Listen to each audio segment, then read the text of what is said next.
के राजा अश्वपति की पुत्री का नाम सावित्री था। वह रूपवती सर्वगुण संपन्न थी। राजकन्या ने ध्रुमसेन के पुत्र सत्यवान को अपने पति के रूप में स्वीकार कर लिया। इस विवाह के उपरांत नारद मुनि अश्वपति के पास गए और बोले, आपकी कन्या ने परम योग्य और धर्मात्मा सत्यवान को पति के रूप में अपना वर कर लिया है। अच्छा कार्य है, पर वह अल्पायु है और 1 वर्ष के बाद उसकी मृत्यु हो जाएगी। ये बात सावित्री को ज्ञात हुई, पर वह विचलित नहीं है। उसने अपने पति सास ससुर की सेवा बराबर की।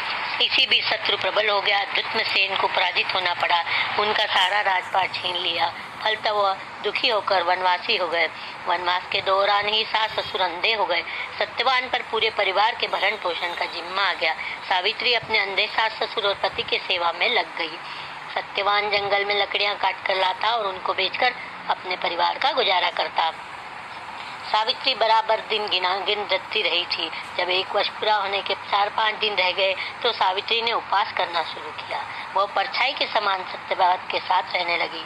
एक दिन सावित्री सत्यवान के साथ ही थी। सत्यवान लकड़ियां काट रहा था। अचानक उसके शरीर में पीड़ा हुई। वह पेड़ से नीचे उतर आ गया। सावित्री ने उसका सिर अपनी गोद में रख लिया। वह समझ गई कि सत्यवान का अंत समय आ गया। कुछ देर बाद यमराज को आते देखा। सावित्री सती पतिव्रता थी, इस कारण वह यमराज को देख सकने में समर्थ थी। यमराज ने सत्यवान के प्राण हरण कर लिए और वापस चला। सावित्री भी साथ हो चली। कुछ देर बाद यमराज का ध्यान उस पर गया। क्यों सावित्री, तुम अपने काम पर जाओ, मेरा पीछा क्यों कर रही हो? जहाँ पति जाएगा वहीं तो मैं जाऊंगी। सावित्री बोली, तुम्हारे पति का समय पूरा हो गया, मैं उनको लेकर जा रहा हूँ। अब तुम जियो और पति के शरीर के साथ रहो और अपने सास ससुर की सेवा करो। मैं पति को छोड़कर कैसे वापस जाऊं? तुमको वापस जाना चाहिए, नियम है। सावित्री ने मानी। वह चलती गई। यमराज ने उनकी निष्ठा देखकर खुश होकर वहाँ उससे पूछा कि ठीक है, कोई एक वरदान मांग ले, तो पर अपने सत्यवान की उम्र का वरदान मत मांगना।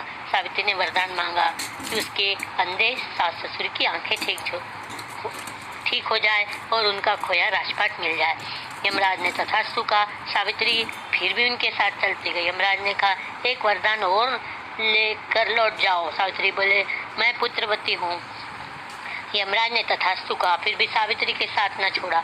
इस पर यमराज कुपित हो गए। सावित्री नम्रतापूर्वक बोली, मेरे पति को तो आप साथ ले जा रहे हो, मैं पुत्रवती कैसे होंगी?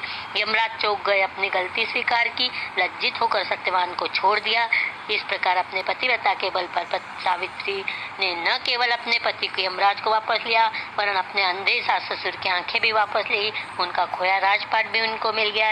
इस प्रकार सावित्री ने अपना कर्तव्य पालन किया। सावित्री के इस पतिव्रत धर्म की स्मृति में सावित्री व्रत का प्रचलन है।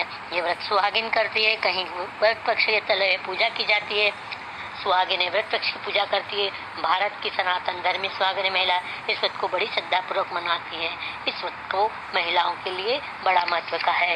ये व्रत अमावस और पूर्णिमा तक दोनों तिथियों में किया जाता है।